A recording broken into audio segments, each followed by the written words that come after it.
Como bem sabemos, é mais difícil erradicar preconceitos de um coração que nunca foi amaciado ou fertilizado pela educação e instrução.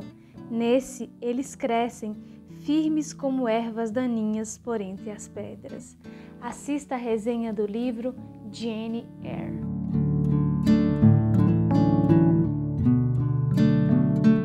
Olá pessoal, tudo bem com vocês? Neste vídeo você vai acompanhar a resenha do livro Jane Eyre.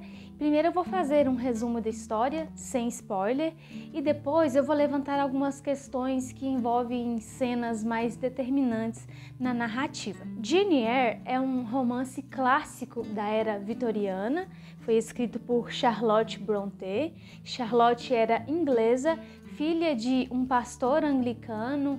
Ela teve uma vida assim muito sofrida, perdeu a mãe cedo, foi enviada para um colégio interno e as péssimas condições daquele lugar levaram à morte das suas duas irmãs mais velhas e a própria Charlotte teve uma vida muito curta. Eu me interessei por este livro porque C.S. Lewis fala muito bem das irmãs Brontë. E se você não conhece C.S. Lewis, aqui nós temos um vídeo falando sobre este grande apologeta cristão.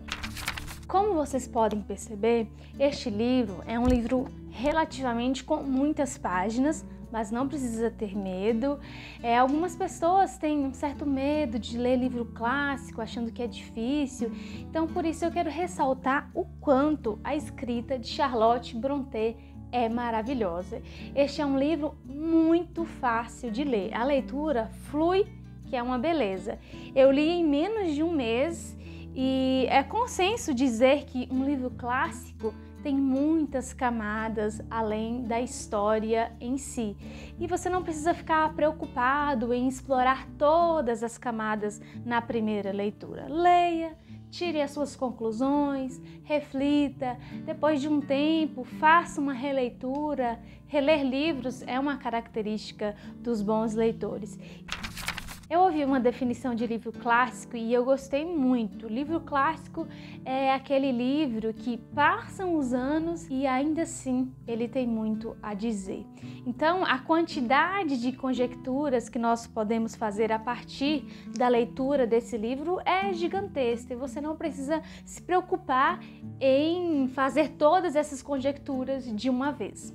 Então, antes de começar a falar a história, eu gostaria que vocês entendessem. Quando eu critico as atitudes de um personagem, eu não estou falando que a história é ruim, eu não estou menosprezando a obra e muito menos a autora. É possível você gostar de um livro, considerá-lo um esplêndido e detestar alguns personagens. Eu gosto muito das obras de Dostoiévski, mas isso não quer dizer que eu amo todos os personagens. Isso não quer dizer que eu compactuo com todos os personagens ou com o que esses personagens fazem ou que eu vou passar pano para algumas coisas que eu reprovo só porque está no livro dele. Quando eu li Os Irmãos Karamazov, eu fiquei indignada, eu fiquei assim chateada, triste, revoltada com algumas cenas assim que eu achei muito violentas. Para mim aquilo ali é inadmissível de se fazer com o pai. E se você quiser saber mais sobre esse livro, nós também temos resenha aqui no canal, Os Irmãos Karamazov. Então, não é porque eu não concordo com determinados perfis de personagens, de pessoas, que eu esteja dizendo que o livro é ruim. Uma coisa não tem nada a ver com a outra. Eu acredito que os bons escritores são exatamente esses que conseguem gerar todos os tipos de sentimentos no leitor. E o desconforto, o nojo, a revolta são sentimentos muito importantes porque indicam os nossos valores, indicam aquilo que a gente tolera ou que a gente não tolera nos relacionamentos na nossa vida real. Dito isso, vamos à história. Jane é uma garotinha muito esperta, órfã, criada por uma tia muito ruim. Ela sofre vários abusos psicológicos e físicos por parte da tia e dos primos, principalmente do primo. Mas Jenny não é aquele tipo de criança que sofre calada. Ela responde, ela se posiciona frente à injustiça, ela revida, o que infelizmente faz com que ela seja ainda mais odiada pela tia. Um diálogo que me chamou bastante atenção foi quando Jane recebeu a visita de um boticário após ter adoecido como consequência das agressões do primo e dos maus tratos da tia. Ela recebe a visita do Sr. Lloyd e ele foi muito gentil com Jane. Ele conversa com ela tentando entender por que aquela criança se encontrava tão triste, sem vontade de se alimentar. E no meio dessa conversa ele pergunta se Jane não gostaria de ir para a escola. E Jane pensa um pouco e diz que gostaria, porque para ela gostaria de ir para qualquer lugar onde a tia não estivesse. Ela queria sumir dali para não ter que sofrer. Mas os abusos já haviam moldado tanto a sua mente que ela duvidava de si mesma. Ela achava que ela não era heróica o suficiente para obter a liberdade à custa de educação.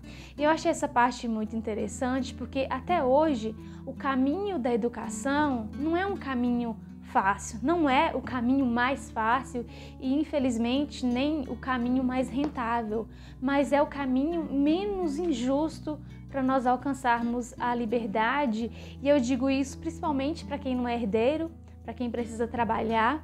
Eu torço para que você, principalmente mulher, alcance esse heroísmo. Eu acho essa palavra bem adequada, bem propícia, porque o caminho da educação não é um caminho fácil, é um caminho árduo. Ao trilhar esse caminho, nós estamos percorrendo o caminho do heroísmo, mas é o caminho menos injusto para alcançarmos a liberdade.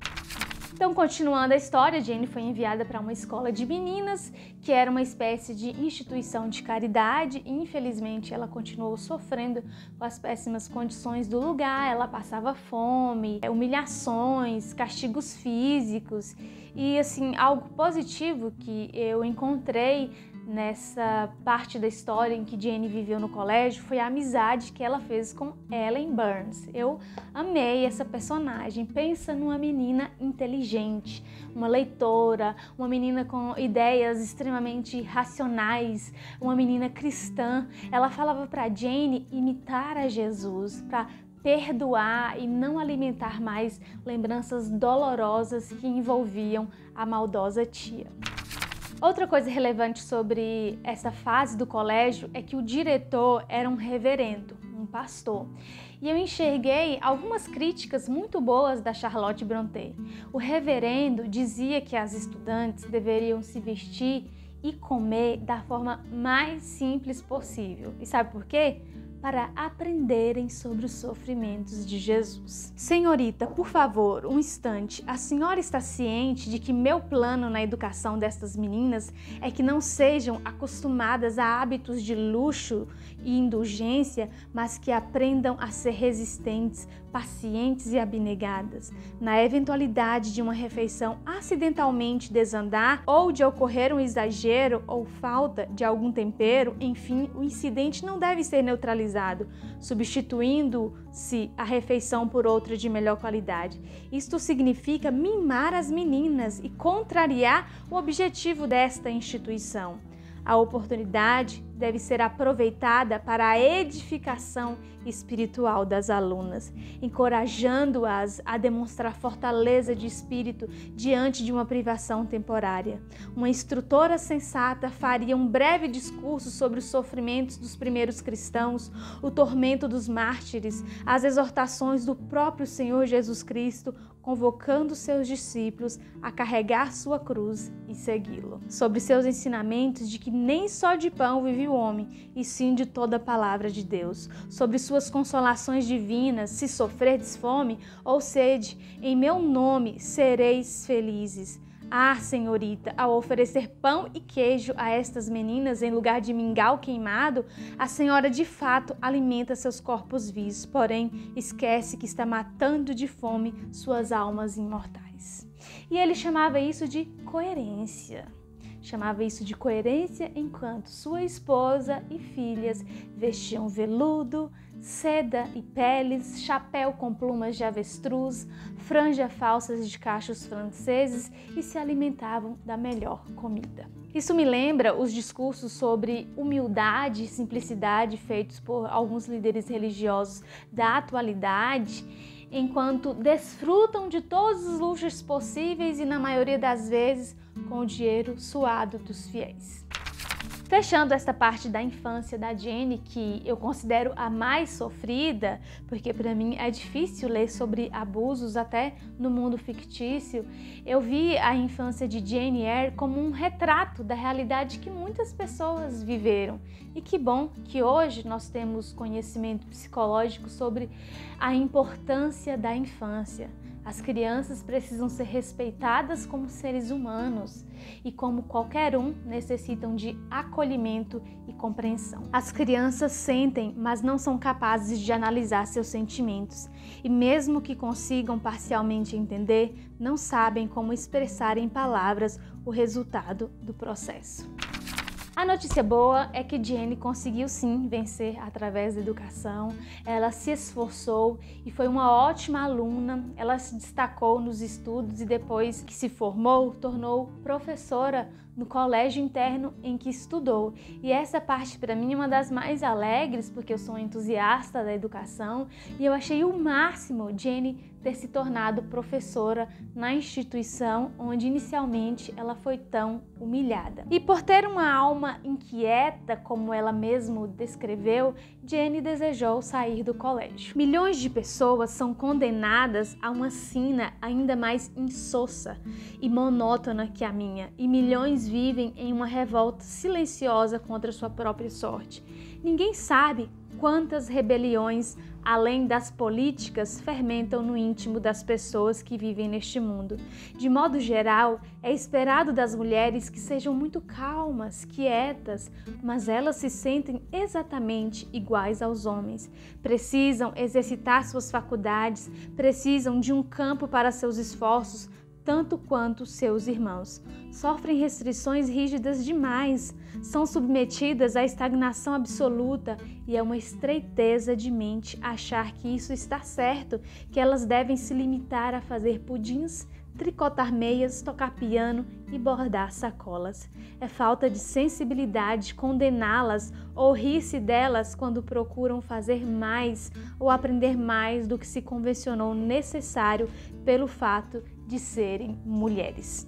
E Jenny era esse tipo de mulher que queria ir além, que queria gastar todo o seu intelecto, se aventurar, se arriscar, algo que não era muito comum para as mulheres da época de Charlotte. As mulheres se restringiam apenas ao ambiente doméstico e, quando muito, ao ambiente escolar. E Jenny correu atrás, conseguiu uma oportunidade para ser preceptora de uma menina, e então começou uma nova fase em sua vida.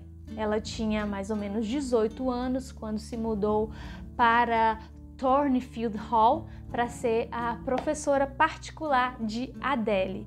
E nessa casa ela conhece o Sr. Rochester, um homem de mais ou menos 38 anos, extremamente rude e chato. Eu vi vários comentários de pessoas cristãs e não cristãs sobre este livro, eu assisti também algumas resenhas e eu não consegui entender como as pessoas conseguem simplesmente passar pano para o Sr. Rochester. Eu não consigo entender como algumas mulheres o consideram romântico. Eu fico preocupada quando eu vejo algo assim, porque se nós pensarmos no contexto religioso, por mais que a Bíblia foi escrita em uma época em que as mulheres não eram tratadas com tanta dignidade, não existe respaldo bíblico para o homem ser um ogro. Muito pelo contrário, nós temos diversas passagens incentivando a amabilidade, a paciência, a cortesia, a mansidão, o domínio próprio. Essas virtudes não estão direcionadas apenas às mulheres cristãs. São prerrogativas também para o homem cristão.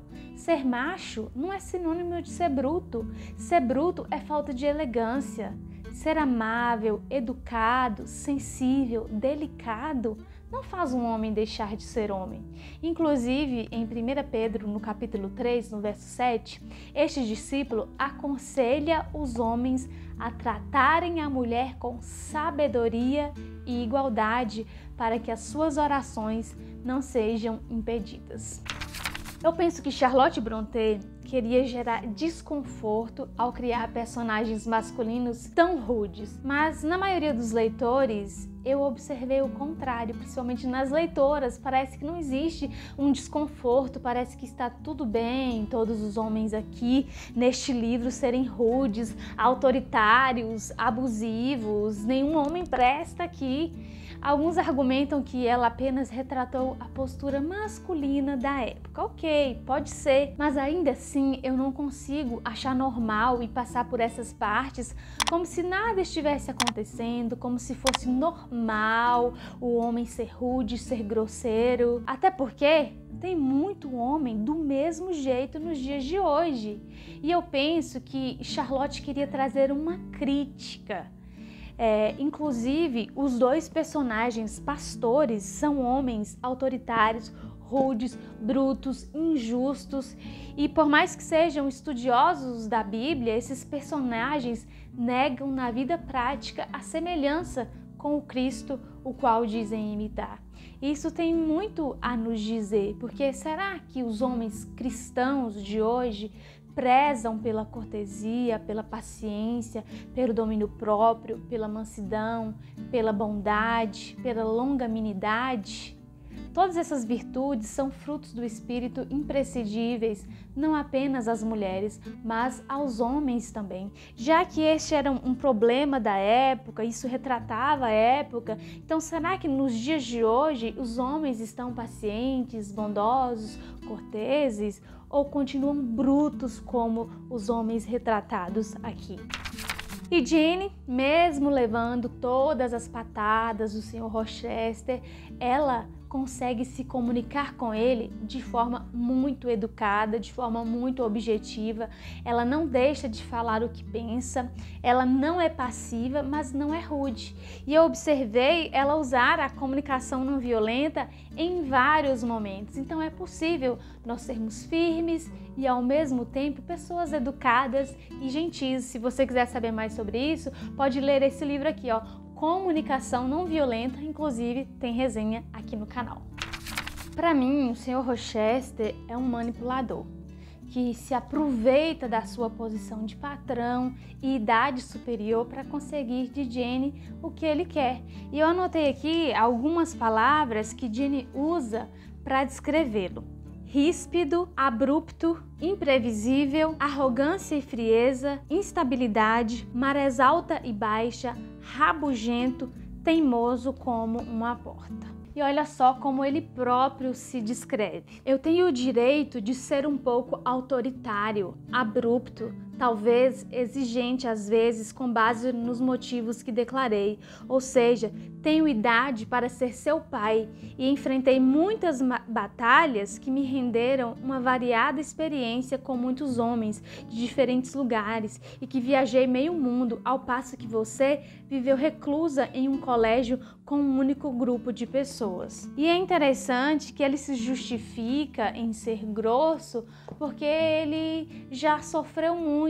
Sabe o que ele teve? Ele teve uma desilusão amorosa e como um machão ele até resolveu isso com uma bala no braço do oponente. Mas imagina só, se toda pessoa que sofreu alguma desilusão amorosa começasse a ser rude, a maltratar os outros, para mim é uma desculpa esfarrapada para a falta de controle próprio. Mesmo com todos esses defeitos, infelizmente Jane acaba se apaixonando por esse ser humano.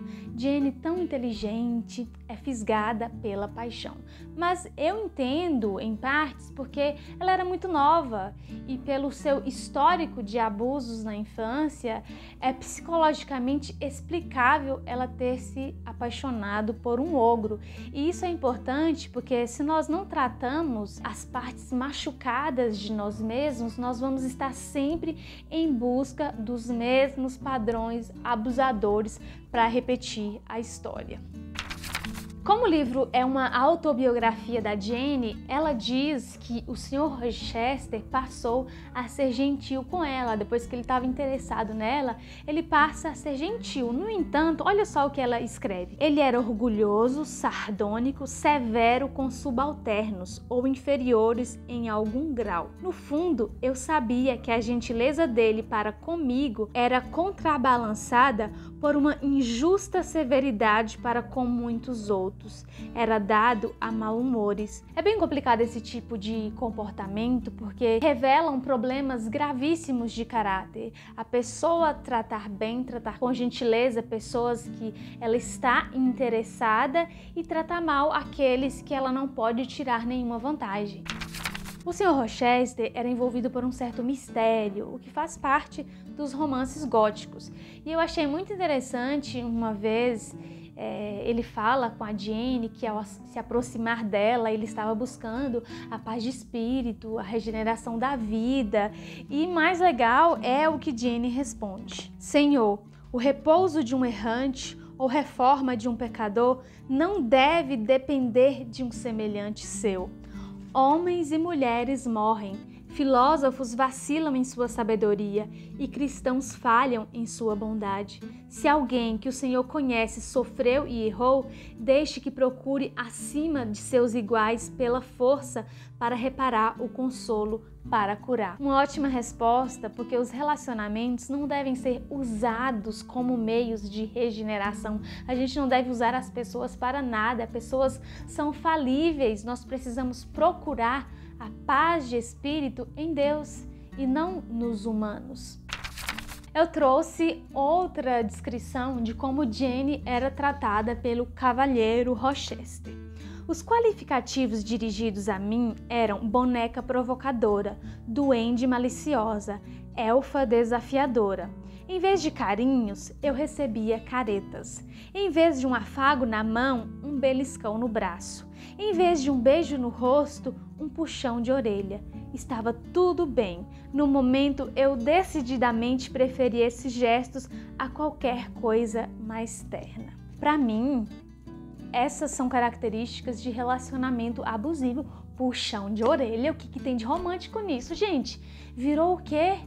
Jenny, uma menina super inteligente, achava isso normal. Qual é a única explicação para isso? O que ela viveu em sua infância. Foi exatamente assim que ela foi tratada na infância. E aqui está a genialidade de Charlotte Brontë em criar personagens tão coerentes psicologicamente. E um detalhe importante é a opinião da governanta da casa, parente do Sr. Rochester, alguém que conhecia o Sr. Rochester há muito tempo.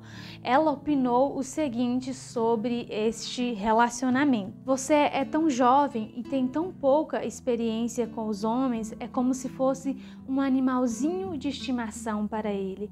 E você sempre foi tão discreta, tão recatada e sensata que esperei que fosse capaz de se proteger. Espero que tudo acabe bem. Acredite em mim. Todo cuidado é pouco. Tente manter o Sr. Rochester à distância. Desconfie de si mesma tanto quanto dele. Isso aqui é exatamente o que eu pensava de Jenny Eyre. Eu achava que ela não cairia na lábia do patrão, mas infelizmente ela caiu. E outro fator preocupante neste relacionamento é que Jenny se afastou até de Deus quando se apaixonou pelo Sr. Rochester. Ele se interpunha entre mim e qualquer pensamento de religião, como o eclipse separa o homem do sol. Não conseguia naqueles dias enxergar Deus por causa de sua criatura, que se tornara um ídolo para mim. Muito triste, e este romance traz, dentre outras inúmeras reflexões, essa questão da paixão cega, da paixão avassaladora, da paixão irracional, de seguir apenas os seus sentimentos, que é muito triste, né? A partir de agora, eu vou dar alguns detalhes mais determinantes na trama que talvez possam atrapalhar a experiência de leitura de quem ainda não leu o livro e não gosta de spoiler. Então, se você não quer spoiler, eu agradeço por assistir até aqui, e você pode escrever nos comentários o que você achou da resenha, compartilhar esse vídeo com seus amigos. E eu vou continuar então para aqueles que já leram o livro ou que não tem nenhum problema com spoiler. O Sr. Rochester pede Jane Eyre em casamento de uma forma assim que eu achei muito sem noção, né? Nem adolescente faz esse tipo de coisa. Eu não achei nada romântico, achei patético, mas enfim, existe gosto para tudo. Jane aceita e assim, até no dia do casamento, gente, ele age de forma autoritária e impaciente, puxando o braço dela. E depois a gente consegue entender o porquê ele está fazendo isso, porque ele queria casar o mais rápido possível para ela não descobrir o seu grande segredo, que envolvia o grande mistério. O Sr. Rochester era um homem casado. Mas como existe desculpa para tudo, sua esposa era louca, segundo ele, né? E sobre isso nós precisamos conversar. Primeiro, se nós considerarmos que Berta, a esposa do Sr. Rochester, era realmente doente mental, nós precisamos falar sobre a forma absurda que os doentes mentais eram tratados naquela época. Mas eu não acredito que ela era louca e eu vou apresentar algumas evidências. Esse foi um casamento arranjado, então não é de se esperar muito amor, mas olha só como o Sr. Rochester descrevia a Berta. Ele dizia que ela era linda, ela me lisonjeava e se mostrava encantadora para mim, charmosa e com inúmeras qualidades. Todos os homens no círculo social dela pareciam admirá-la e ter inveja de mim. Fiquei deslumbrado com os sentidos estimulados e, sendo ignorante e inexperiente, acreditei estar apaixonado. Os parentes dela me encorajavam, os rivais me provocavam, ela me fascinava. Então este era o conceito do Sr. Rochester sobre Berta antes do casamento. Mas parece que depois do casamento tudo mudou. Pronto, olha só, ele falava que ela era encantadora, mas depois do casamento, olha só o que ele diz. Descobri que ela tinha uma natureza totalmente diferente da minha. Normal. Gostos desagradáveis, personalidade baixa e vulgar, incapaz de ter um pensamento mais elevado. Quando descobri que eu não conseguia passar um único dia, nem mesmo uma hora, sentindo-me bem ao lado dela, porque nenhuma criada suportaria as contínuas explosões de mau humor e agressividade, as exigências absurdas, as ordens contraditórias, que era impossível termos uma conversa amável, porque qualquer assunto que eu começasse era desviado com comentários grosseiros e banais, perversos, imbecis.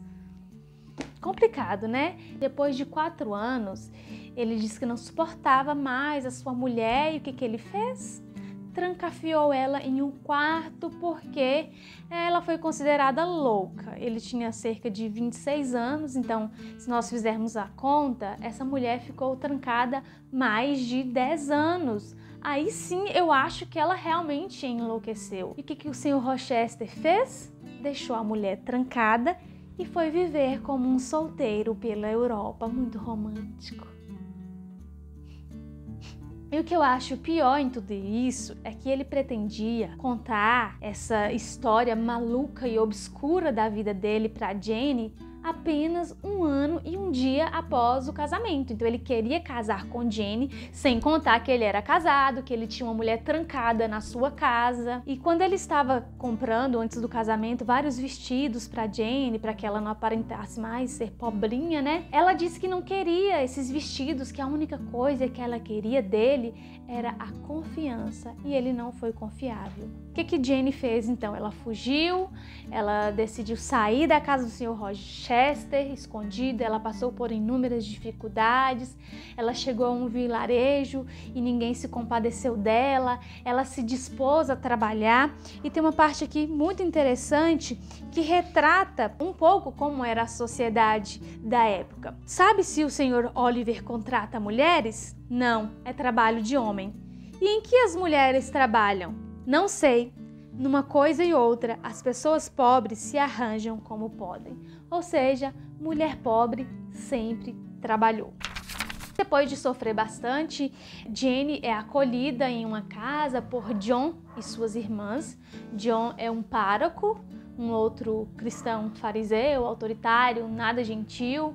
Diana e Mary são suas irmãs, que eram moças muito inteligentes, amorosas, com as quais Jenny se identificou bastante. Diana e Mari estavam prontas para ir embora e retornar para uma vida e um cenário muito diferentes que as aguardavam, em residências ricas, em uma grande e elegante cidade no sul da Inglaterra e onde os membros das famílias as consideravam moças humildes, sem ter noção da riqueza de conhecimento que elas possuíam, contentando-se com a realização de tarefas como cozinhar ou fazer companhia a alguma lady.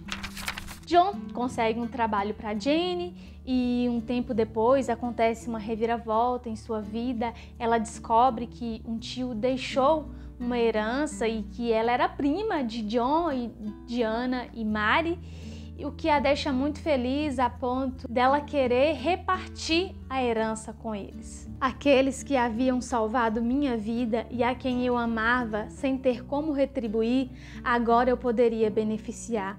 Eles enfrentavam necessidades que eu poderia suprir, estavam separados e eu poderia reuni-los. E John não queria aceitar essa parte da herança e Jenny então argumenta: eu rica, de posse de dinheiro que não fiz nada para ganhar e que não mereço, e vocês sem um vintém? Que igualdade e fraternidade é essa? Que união, que apego entre primos? Nós vamos caminhando para o final do livro. John, em um momento, cisma de querer casar com Jenny, puramente interessado em suas qualidades, segundo ele, ideais para uma mulher de pastor. Ele queria que Jenny fosse com ele para a Índia, para serem missionários. Jenny não aceita. John fica emburrado, fica tentando insistir, fica tentando forçar a barra.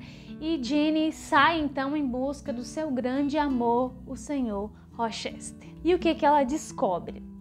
Ao sair em busca do Sr. Rochester, Jenny descobre que Berta, a esposa do Sr. Rochester, a louca, colocou fogo em Thornfield Hall. E o Sr. Rochester, heroicamente, perdeu a mão, as vistas, ganhou várias cicatrizes no rosto, tentando salvar a Berta, a esposa que ele deixou trancada. E Berta então se atira no fogo e se mata. E nessas condições, Jenny decide se casar com o Sr. Rochester, graças à fada da conveniência.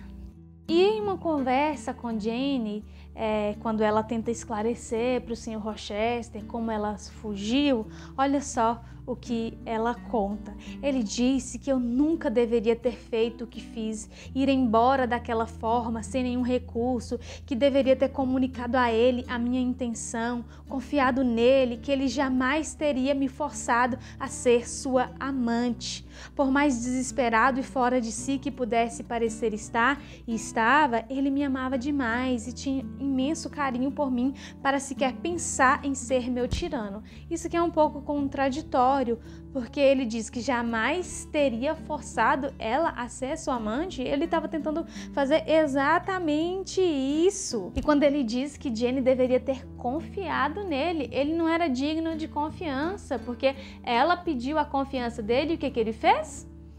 Não contou a verdade. Ele queria casar com ela mantendo essa história obscura, sem contar para Jenny.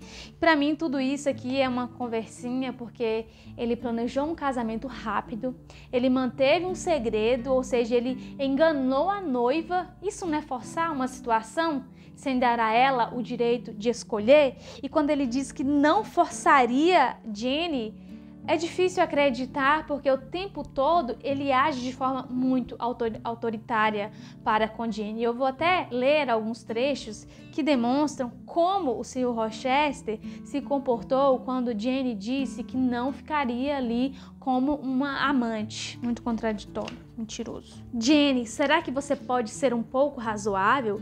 Ele aproximou os lábios do meu ouvido, porque se não for, serei obrigado a recorrer à violência. Isso aqui não é ameaça? Que romântico. No meu dicionário, isso aqui não é romântico, isso aqui é ameaça. E mais absurdo ainda são essas falas aqui que eu vejo como muito humilhantes. Olha só o que ele diz para Jenny, para tentar convencê-la a ficar com ele mesmo ele sendo casado. Você faz de mim um mentiroso, colocando a culpa em Jenny. É melhor levar um ser humano ao desespero do que transgredir uma mera lei dos homens, sendo que ninguém seria magoado ou prejudicado com isso. Você nem mesmo tem família ou conhecidos que poderiam se indignar com o fato de você viver comigo. Quem neste mundo se preocupa com você?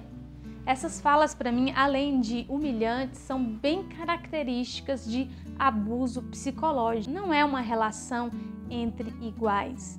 Há uma pessoa superior que não se importava em inferiorizar ainda mais o ser inferior. Na atualidade, talvez essas frases seriam tipo: ai, ninguém vai querer você, você já tá velha, feia desse jeito, quem te quer? Ou você não consegue se sustentar, como é que você vai viver? Você não tem ninguém por você. São frases de relacionamento abusivo. Mas agora, cego e sem mão, dependendo da Jenny, não existem mais relatos de grosserias do Sr. Rochester, não existem mais humilhações por parte dele. E o que Jenny diz? Ela diz que as suas personalidades combinam perfeitamente, que eles conversam o dia inteiro, que ela vive inteiramente para ele, que se sente completamente abençoada.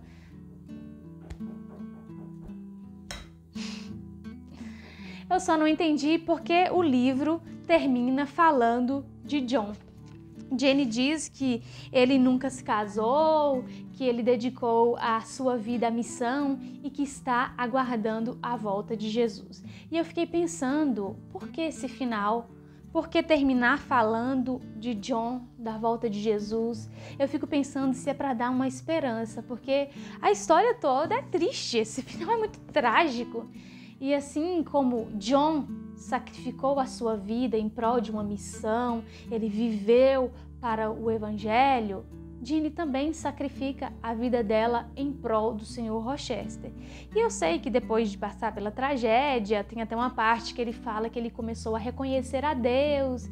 E isso é muito bom, as pessoas mudarem, né? Ele até acredita que ouviu a voz de Deus, que Deus que enviou Jenny até ele. Ok, maravilha. Mas se agarrar a Deus quando tudo vai mal é fácil. O Sr. Rochester se agarrou a Deus quando a sua vida estava praticamente destruída. E o nosso caráter se revela quando nós escolhemos nos submeter a Deus quando tudo relativamente vai bem.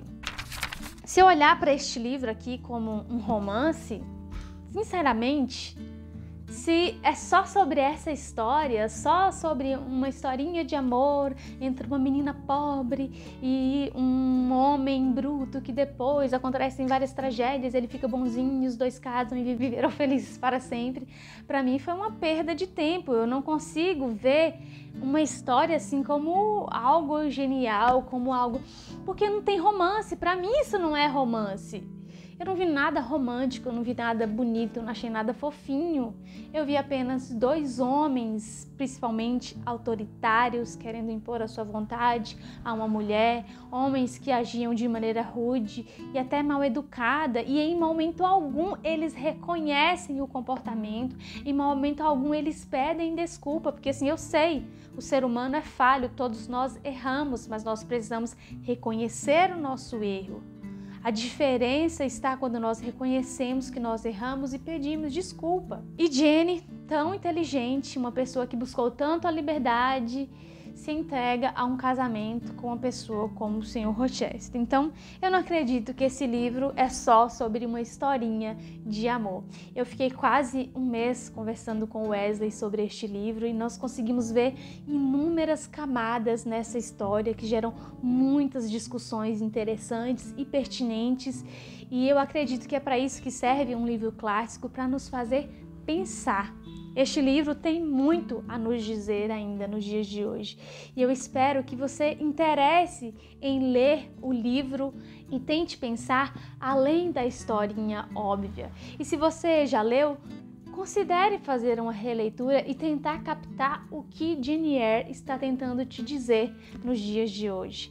É uma obra com muitas inserções de passagens bíblicas, dá para nós pensarmos sobre a nossa prática religiosa, qual a distância entre as nossas palavras e a nossa vida diária, dá para nós pensarmos sobre relacionamentos, sobre educação de crianças, sobre o papel do homem e da mulher, sobre a influência da posição social nos papéis que a mulher desempenha. É um livro muito importante também para nós falarmos sobre abuso psicológico, sobre beleza, porque há uma obsessão aqui por beleza, como se a beleza fosse um indicativo de valor moral.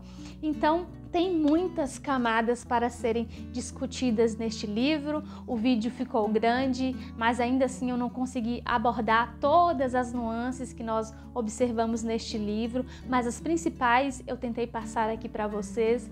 E se você concorda ou discorda das minhas percepções, fique à vontade para deixar o seu comentário, nós sempre crescemos ao ver comentários diferentes. E eu agradeço você por assistir e nos vemos em um próximo livro.